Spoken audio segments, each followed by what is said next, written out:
Some men think big, and some think little. Samuel and his sons Tom and Joe thought big, and George and Will thought little. Joseph was the fourth son, a kind of mooning boy, greatly beloved and protected by the whole family. He early discovered that a smiling helplessness was his best protection from work. His brothers were tough, hard workers, all of them. It was easier to do Joe's work than make him do it. His mother and father thought him a poet because he wasn't any good at anything else. And they so impressed him with this that he wrote glib verses to prove it. Joe was physically lazy, and probably mentally lazy too. He daydreamed out his life, and his mother loved him more than the others because she thought he was helpless. Actually, he was the least helpless because he got exactly what he wanted with a minimum of effort. Joe was the darling of the family. In feudal times, an ineptness with sword and spear headed a young man for the church. In the Hamilton family, Joe's inability properly to function at farm and forge headed him for a higher education. He was not sickly or weak, but he did not lift very well. He rode horses badly and detested them. The whole family laughed with affection when they thought of Joe trying to learn to plough. His tortuous first furrow wound about like a flatland stream, and his second furrow touched his first only once, and then to cross it and wander off. Gradually he eliminated himself from every farm duty. His mother explained that his mind was in the clouds, as though this were some singular virtue. When Joe had failed at every job, his father, in despair, put him to herding 60 sheep. This was the least difficult job of all, and the one classically requiring no skill. All he had to do was to stay with the sheep. And Joe lost 60 sheep, and couldn't find them where they were huddled in the shade in a dry gulch. According to the family story, Samuel called the family together, girls and boys, and made them promise to take care of Joe after he was gone. For if they did not, Joe would surely starve. Interspersed with the Hamilton boys were 5 girls. Una, the oldest, a thoughtful, studious, dark girl. Lizzie, I guess Lizzie must have been the oldest since she was named for her mother. I don't know much about Lizzie. She seemed early to find a shame for her family. She married young and went away, and thereafter was seen only at funerals. Lizzie had a capacity for hatred and bitterness unique among the Hamiltons. She had a son, and when he grew up and married a girl Lizzie didn't like, she did not speak to him for many years. Then there was Dessie, whose laughter was so constant that everyone near her was glad to be there because it was more fun to be with Dessie than with anyone else. The next sister was Olive, my mother, and last was Molly, who was a little beauty with lovely blonde hair and violet eyes. These were the Hamiltons, and it was almost a miracle how Lisa, skinny little biddy that she was, produced them year after year and fed them, baked bread, made their clothes, and clothed them with good manners and iron morals too. It's amazing how Lisa stamped her children. She was completely without experience in the world. She was unread, and except for the one long trip from Ireland, untravelled, she had no experience with men save only her husband, and that she looked upon as a tiresome and sometimes painful duty. A good part of her life was taken up with bearing and raising. Her total intellectual association was the Bible, except the talk of Samuel and her children, and to them she did not listen. In that one book she had her history and her poetry, her knowledge of peoples and things, her ethics, her morals, and her salvation. She never studied the Bible or inspected it, she just read it. The many places where it seems to refute itself did not confuse her in the least. And finally she came to a point where she knew it so well that she went right on reading it without listening. Lisa enjoyed universal respect because she was a good woman and raised good children. She could hold her head up anywhere. Her husband and her children and her grandchildren respected her.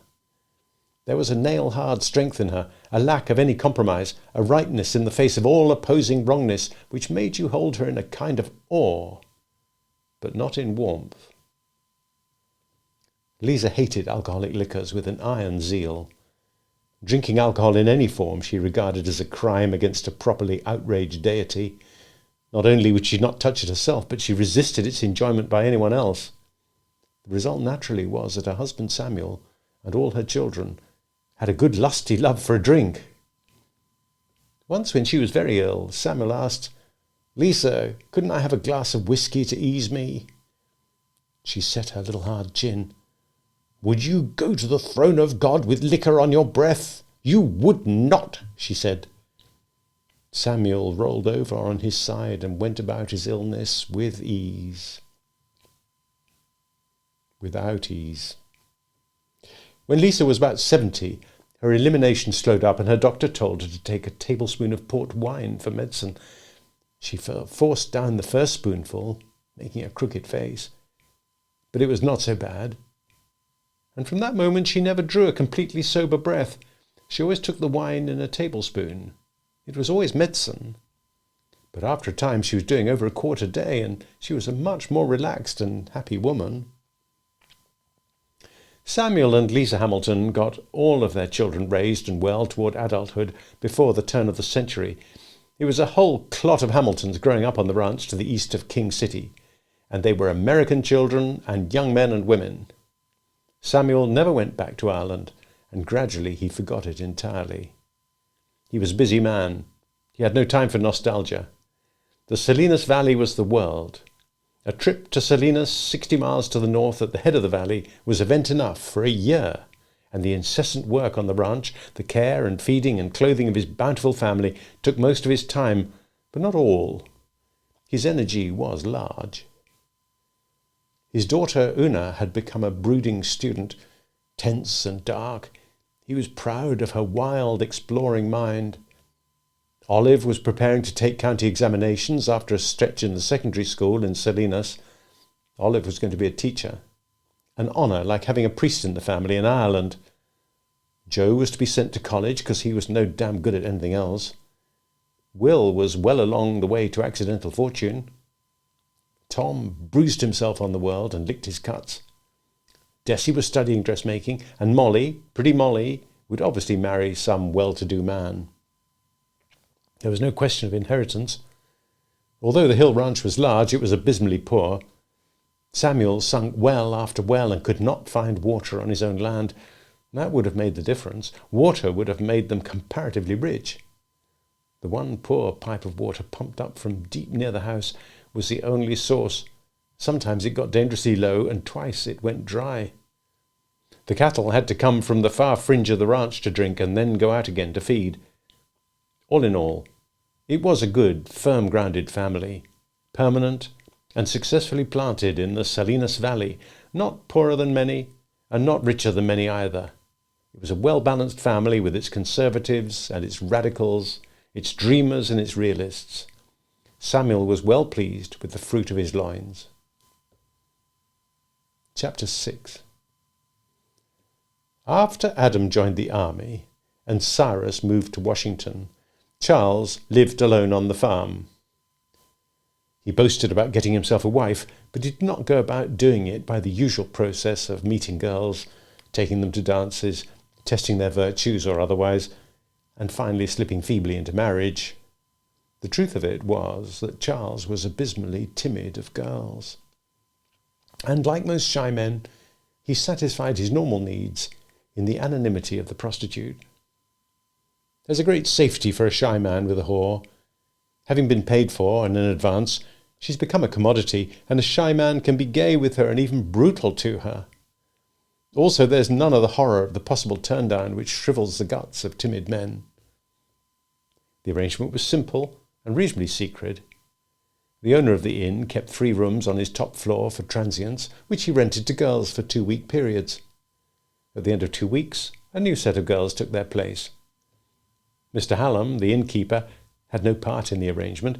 He could almost say with truth that he didn't know anything about it. He simply collected 5 times the normal rent for his 3 rooms. The girls were assigned, procured, moved, disciplined, and robbed by a whoremaster named Edwards, who lived in Boston. His girls moved in a slow circuit among the small towns, never staying anywhere more than 2 weeks. It was an extremely workable system. A girl was not in town long enough to cause remark, either by citizen or town marshal. They stayed pretty much in the rooms and avoided public places.